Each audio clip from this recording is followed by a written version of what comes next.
Gusto niyo ba ng spring roll na malutong, malasa at masarap? Tena, let's go. Gawa tayo. Ayan, meron tayo 1 kilong giniling. Nilagyan ko ng salt, black pepper, nor seasoning, and then oyster sauce, sugar, powder, milk powder. Haluin at i-mix lang natin nang mag-absorb ang kanilang ating inilagay. And then, lagyan natin sa loob ng ref ng 1 hour. Ayan, after 1 hour, lagyan natin ng coriander, carrots, onion, white egg, pickles, and siyempre, ang breadcrumbs. And then, haluin.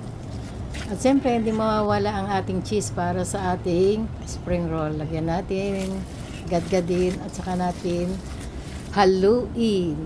Ayan, mag-try tayo ng 2 spoon. Ayan, tikman natin. Ayan, okay na ang lasa, kaya let's go. Magbalot na tayo. Ganyan ako magbalot, mga guys. Mga sisi.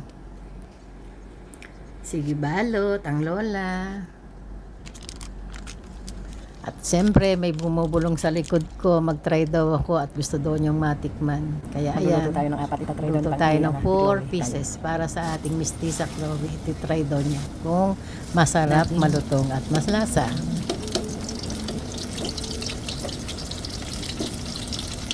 Lutuin. Mahina lang ang apoy para maluto ang loob. Ayan, luto na. Still looking good. Thank you, Lord. Yan, sapat na balot na nagawa natin. 4 na balot ang aking nagawa.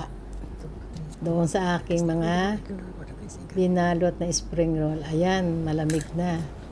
Kumakain ang aking mistisa. Masarap daw. Kaya kung nagustuhan mo ang aking video, paki-like, comment, and share. Thank you for watching. Bye-bye!